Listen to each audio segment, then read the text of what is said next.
They kidnapped my children. The HOA actually took them, claiming I had violated their sacred community rules. Why? Because they believed I had illegally purchased a home in a 55-plus community. Except, I didn't.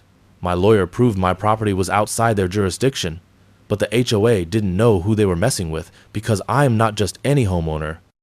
I'm a federal judge, and they just committed the worst legal blunder of their pathetic lives.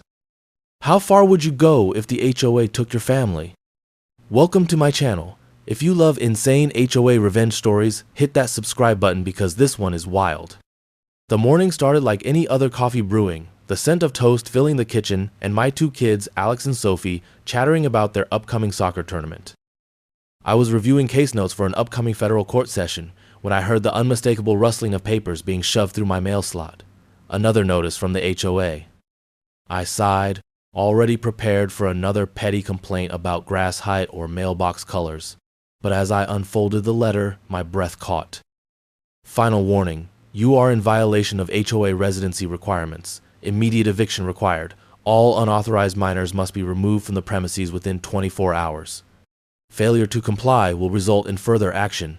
I frowned. Unauthorized minors? I reread the line, my pulse beginning to race. My home, a beautiful 3-bedroom colonial, sat outside of their community lines. When I bought it, I had explicitly insured with my lawyer that my property was not subject to their HOA. I even had county zoning maps proving it. But now, these busybodies were claiming I had broken their so-called age restriction rule, stating no one under 55 could reside in the neighborhood.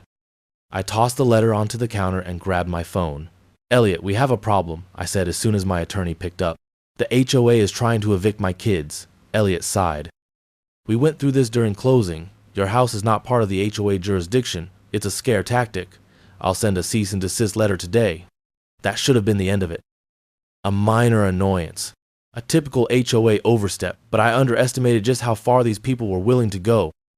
The next day, I arrived home to a gut-wrenching silence. No laughter, no video game sounds, no clinking of dishes, just silence. Panic crawled up my spine. "Alex? Sophie?" I called, rushing inside.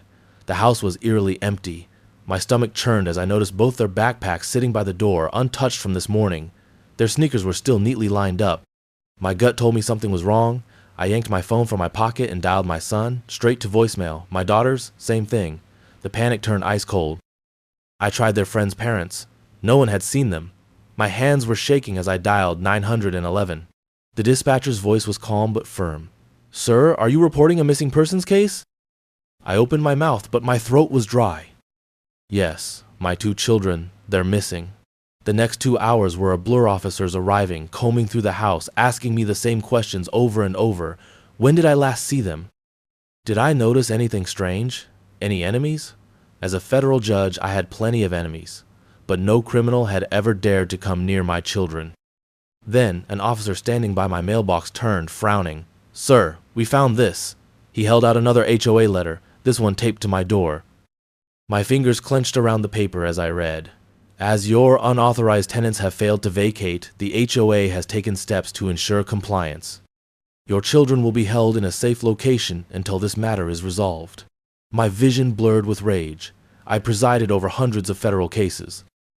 I had seen criminal enterprises, human traffickers, corrupt politicians, but never had I seen a damn HOA kidnap children. The officers read over my shoulder, their expressions shifting from confusion to horror. Did your HOA just admit to taking your kids?" one officer asked, disbelief in his voice. I exhaled sharply, hands trembling. "Yes," I said, forcing myself to stay calm, "and they have no idea who they just messed with." A search began immediately. Officers swarmed the neighborhood, knocking on doors, questioning HOA board members, but suddenly no one seemed to know anything. My neighbor, Mrs. Harper, an elderly woman who always baked cookies for my kids, tugged me aside. "Judge, I saw something strange this morning," she whispered, glancing around nervously. "Two men in suits never seen them before came to your house after you left. Your kids got into a black SUV. They didn't look scared, but they didn't look happy either." My pulse pounded. "Where did they go?" "They drove toward the HOA clubhouse," she said, lowering her voice. "I thought maybe they were being taken to some after-school event. But now," she trailed off, fear in her eyes. That was enough for me. I turned to the officers. We're going to that clubhouse, now. The police escorted me as I stormed through the HOA's front doors. Karen Wilkes, the self-proclaimed president of this power-hungry dictatorship, sat behind a massive mahogany desk, smiling like a smug snake. "Ah, Judge Carter, I was expecting you," she purred, adjusting her pearl necklace. "How dare you?" I slammed the letter onto her desk, voice shaking with fury. "Where are my children?" Karen tilted her head, feigning innocence. "Your illegal tenants have been relocated to a more appropriate environment until this matter is sorted out." The officers beside me exchanged uneasy glances. I forced myself to breathe. "That's kidnapping," I said, voice dangerously low. "Do you understand what you've done?" Karen's eyes gleamed. "Oh, please, don't be dramatic. They're at a board-approved interim guardianship facility while we finalize their removal." My nails dug into my palms. This lunatic actually believed what she was saying. Where are they? I enunciated every word carefully because if I didn't, I might have snapped her neck right there. She let out a breathy laugh. "Somewhere safe. Now, I suggest you stop making a scene, Judge Carter. After all, the HOA has rules." "Rules? Rules?" She had stolen my children, and she was talking about rules. But she had made a fatal mistake, thought she had the upper hand. I turned to the officers. "You heard her. She's openly admitting to detaining minors without consent." The lead officer, a man who had clearly dealt with HOA nonsense before but never at this level, straightened. "Mrs. Wilkes, if you don't tell us where the children are immediately, you'll be charged with felony unlawful detainment, conspiracy, and endangerment of minors." Karen's smile faltered, but she held her ground. "This is a civil matter, officer. We are merely enforcing community standards." "Shut the hell up," I snapped, finally letting my rage show. "I'm a federal judge, you lunatic. Do you really think I don't know the law? This isn't a civil matter. This is federal kidnapping." Karen's confidence cracked. She wasn't used to pushback. She was used to winning through intimidation and bureaucracy. But not today. Not against me. She licked her lips, shifting nervously. Before she could finish, officers stepped behind her, pulling out cuffs. "Mrs. Wilkes, you're under arrest for unlawful detainment." Wait! She screeched, struggling as they snapped cuffs onto her wrists. "They're at Lakewood Christian Academy." I didn't wait. I didn't speak. I ran. I drove like a madman. The speed limit meant nothing. Red lights blurred past as I sped toward Lakewood Christian Academy, my tires screeching with every sharp turn. The police sirens blared behind me, but I barely noticed. My hands clenched the steering wheel so tightly that my knuckles turned white, my heart hammering in my chest. They had my kids. That psychotic HOA thought they could kidnap my children and treat them like property in their little rule book. They had no idea what they'd just done. The second I pulled into the school's parking lot, I threw my car into park and bolted out the door before the engine even fully shut off. Officers were already rushing past me toward the entrance. The school looked perfectly normal, kids playing on the playground, parents picking up their children. But I knew somewhere inside, Alex and Sophie were being held against their will under some fabricated excuse. My mind raced through every possible legal scenario they had charged me with, what lies they had spun, but it didn't matter. This was kidnapping. This was a crime. And I was about to make sure every last person involved burned for it. The principal, a frazzled-looking man in his 60s, met us at the front office. "What is the meaning of this?" he sputtered as uniformed officers flooded inside.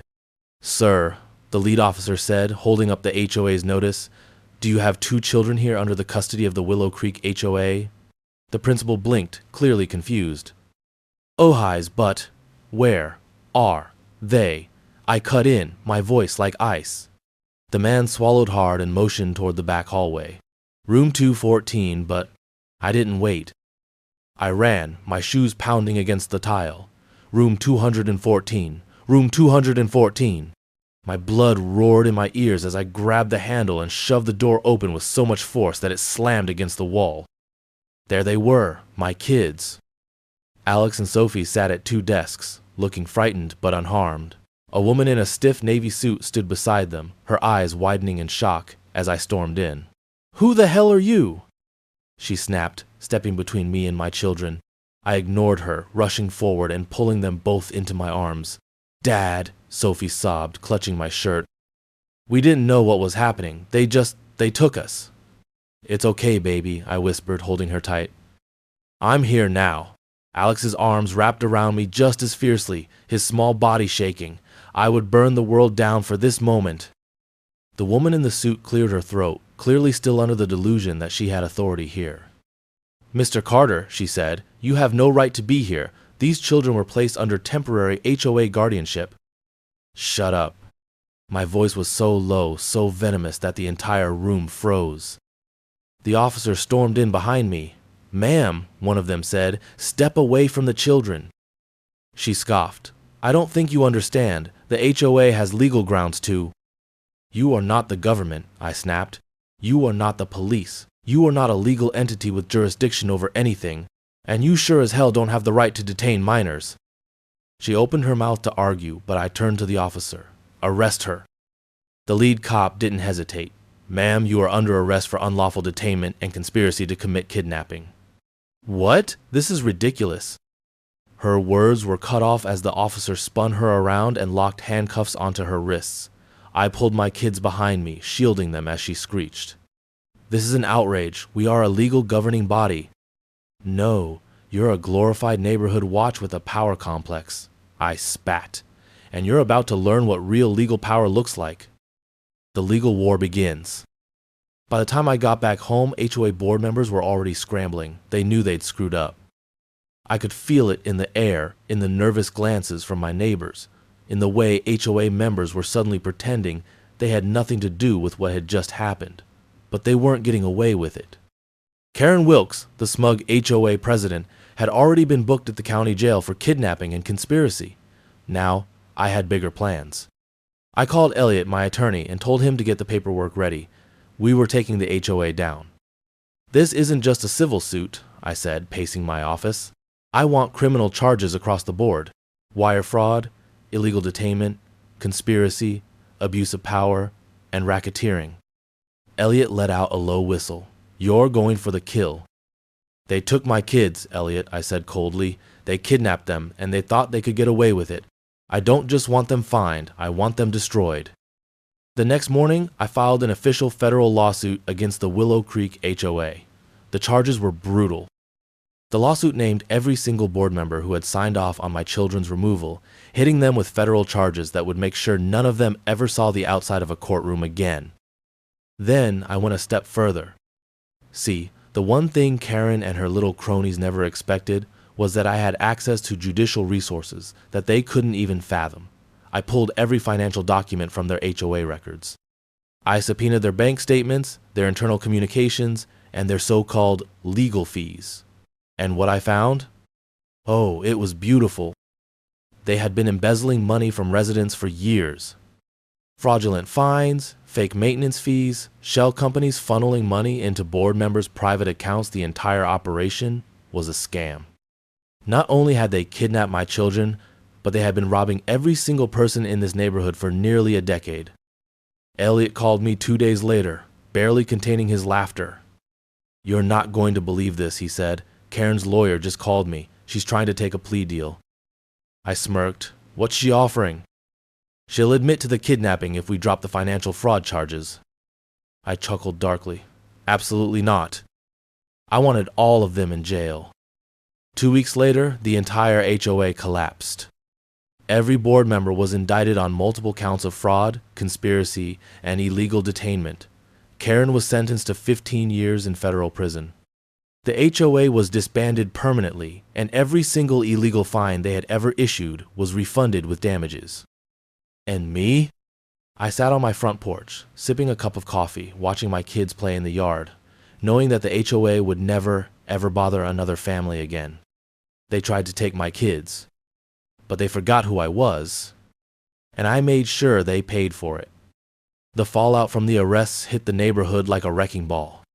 Residents whispered in hushed tones, news crews camped outside the once pristine HOA clubhouse, and the remaining board members scrambled like cockroaches in the light. But I wasn't done. I had spent years in courtrooms watching criminals attempt last-minute power grabs, and I knew exactly what came next. They were going to try to save themselves. And they did. First came the smear campaign. Flyers appeared on doorsteps claiming I had misused judicial influence to unfairly attack the HOA. Online community groups filled with posts about how I had manipulated law enforcement and how I was a dangerous tyrant who didn't respect the rules of the community. A few die-hard HOA loyalists, a group of retirees who probably framed their HOA violation notices like war medals clung to the idea that the board had been acting in their best interest. But the truth was out, and no amount of gossip could erase the fact that the HOA had kidnapped 2 children and defrauded an entire neighborhood for years. It would have been laughable if it wasn't so pathetic. They had already lost, and I was about to make sure they stayed down. A week after Karen's arrest, I received an email from the HOA's remaining legal counsel, a desperate, sniveling lawyer named Brent Holloway, who had clearly been hired in a panic after the board's usual attorneys either fled or were arrested. The subject line was laughable: settlement proposal for HOA reformation. I opened the email, scanning through the message, and nearly burst out laughing. They were trying to reinstate the HOA. The surviving board members were claiming that Karen had been acting alone and that the HOA itself was an essential governing body for community integrity. They offered to drop all fines, refund a portion of stolen money, and promised never to interfere with my family again if I agreed to back down and withdraw my lawsuit. I stared at the screen for a moment, then calmly forwarded the email to Elliot, my attorney. My response? Not only was I rejecting their offer, but I was filing an additional motion to freeze all HOA funds, preventing them from using stolen money to fund their legal defense. Within hours, a judge approved it. Every remaining dime in the HOA's accounts was locked. That was the final nail in the coffin. The board was now legally powerless. They couldn't hire a legal team, they couldn't issue fines, they couldn't even pay their electric bill. The HOA was officially bankrupt. Then, the foreclosure started. Turns out, when you commit years of financial fraud, the government tends to want that money back. The IRS got involved. The county tax assessor's office launched an investigation. The board members' personal accounts were audited, and wouldn't you know it, every single one of them had been skimming money for years. Karen had been paying herself an undisclosed salary directly from HOA funds. The vice president had been using community fees to finance his vacation home. The treasurer had been laundering money through fake maintenance contracts. It was a beautiful disaster. Civil suits piled up as wronged residents came out of the woodwork, demanding restitution. And one by one, the houses belonging to the former board members went up for auction. That's when I made my final move. See, the HOA had spent years terrorizing people, manipulating rules, and extorting families out of thousands. But now they were vulnerable, and I knew exactly how to finish this fight. I called Elliot. "How many board members have been forced to sell their homes?" I asked. He did some quick calculations. "At least 7. Why?" I smiled.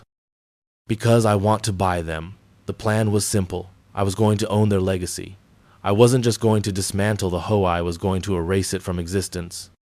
With Elliot's help, I quietly funneled my earnings into real estate acquisitions, snapping up every board member's property as they went into foreclosure. Within 6 months, I owned the majority of the properties that once belonged to the most powerful HOA members. And when I had control of enough homes, I held a neighborhood-wide vote to permanently dissolve the HOA. The turnout was overwhelming. The vote passed with 92% approval. The remaining 8%, mostly the die-hard HOA fanatics, had no choice but to accept defeat. I watched the final meeting with satisfaction. The HOA's official dissolution was marked by the removal of the hideous Willow Creek HOA sign that had once greeted residents at the neighborhood entrance. I personally hired a demolition crew to rip it out of the ground and watched as it was reduced to rubble. No more fines, no more abuse of power, no more entitled board members dictating people's lives. My neighborhood was finally free. And Karen? Well, she wasn't smiling anymore. She had pleaded guilty in exchange for a reduced sentence, but she still got 8 years in prison. The rest of the board members received varying sentences for conspiracy, fraud, and embezzlement. Every single one of them had a criminal record now. No HOA, no power, no future in our neighborhood. The next morning, I sat on my front porch with a cup of coffee, watching my kids play in the yard, finally safe, finally free from the insanity that had plagued us for months.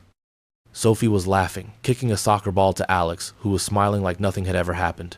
I felt a deep sense of satisfaction settle in my chest. The HOA thought they could take my children. They thought they could manipulate the law, wield power they never truly had, and silence me. But they forgot one crucial fact. I'm a federal judge, and I don't lose. The HOA was dead, but I wasn't done, not by a long shot.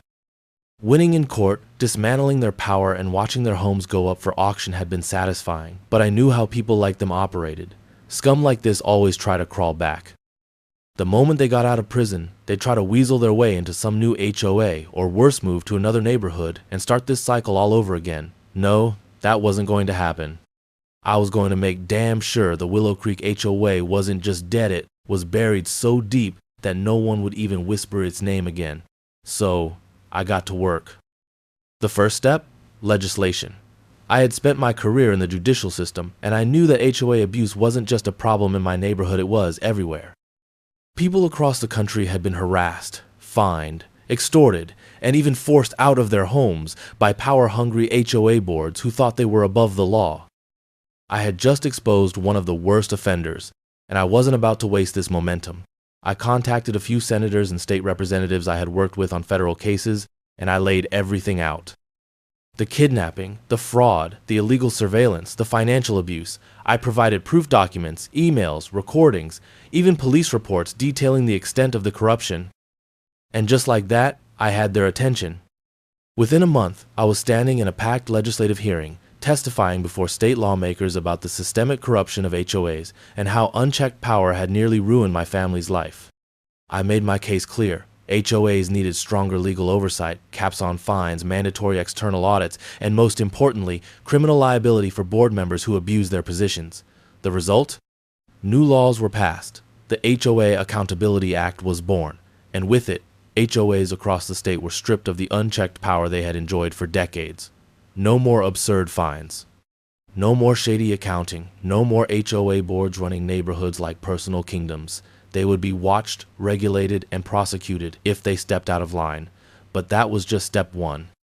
Step two, public humiliation. I wasn't going to let Karen and her goons fade into obscurity. They weren't just criminals, they were examples of what happened when people abuse power. I leaked everything to the press. Every fraudulent document, every shady financial transaction, every smug email where they mocked homeowners for being too scared to fight back. News outlets ate it up. Local HOA president sentenced to prison after illegally kidnapping children. Judge exposes multi-million-dollar HOA fraud scheme. State cracks down on HOA corruption after shocking case of abuse and financial theft.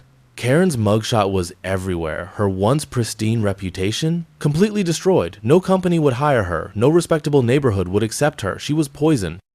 The other board members weren't spared either. Their names were forever tied to one of the biggest HOA scandals in state history. They had gone from smug rulers of a suburban empire to social outcasts overnight. Step 3. The HOA's final financial ruin. See, even though the HOA had been dismantled and their funds had been frozen, I knew there was one last way to make them suffer: the lawsuits. The people in my neighborhood who had been wronged by this corrupt organization, I helped them sue. Every single resident who had been unfairly fined, threatened, or extorted was now suing the former board members personally, and I made sure those lawsuits stuck. I personally paid for the best legal team money could buy to represent the victims pro bono. The result? Bankruptcy. One by one, the former HOA leaders were hit with civil judgments they could never recover from. Karen lost her home, her car, her savings, everything. The vice president, who had used HOA funds to finance a vacation home, foreclosed. The treasurer, who had funneled money into shell companies, now drowning in legal debt. These people had spent years ruining others financially. Now, they were getting a taste of their own medicine. And just when they thought it couldn't get worse, I took away their future. Step 4. Blacklisting. Thanks to my connections in legal and financial circles, I made sure every major real estate firm, homeowner association network, and corporate hiring office knew exactly who these people were. They wouldn't be able to run another HOA, get a job in property management, or even rent a decent apartment without someone recognizing them from the scandal. Their power-hungry games were over. They had no home, no money, no influence, and no way to rebuild. They were officially ruined. I didn't stop there. Step 5. Turning their legacy into a joke. The former HOA clubhouse, the place where these people held their illegal meetings, orchestrated their fraud, and lorded their fake power over innocent homeowners? I bought it. That's right. During one of the many auctions for their seized assets, I made sure to personally purchase the HOA clubhouse. And what did I do with it? Turned it into a community center. No more board meetings, no more violation notices, just a place for the neighborhood to come together. We put in a swimming pool. We added a basketball court. We made sure the place became a symbol of freedom from HOA tyranny. People loved it. And Karen? The last time I saw her was in court. She was being formally sentenced, tears in her eyes, her designer clothes swapped for an orange jumpsuit, her hands shackled. She begged for leniency. She cried about how she had only been trying to uphold the integrity of the community. I leaned forward, meeting her dead in the eyes.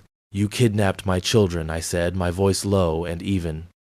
"You stole from innocent families. You thought you were above the law. You deserve everything that's happening to you." She tried to respond, but the judge banged the gavel. 10 years. No parole. It was over. And just like that, the Willow Creek HOA ceased to exist. No corrupt board, no ridiculous rules, no illegal fines, just a peaceful, happy neighborhood. I had turned their empire into dust. And now, every time I sat on my porch, drinking my morning coffee, watching my kids play without fear, I smiled because I knew that no HOA would ever dare mess with me again. The Willow Creek HOA was dead. Its leaders were in prison, its stolen money returned, and its former headquarters now a community center where children played and families gathered without fear of absurd fines or overreaching rules. But as I sat on my porch, sipping my coffee, and watching the sun rise over my peaceful HOA-free neighborhood, I knew I wasn't finished. Because the truth is, HOAs aren't just a local problem. What happened here?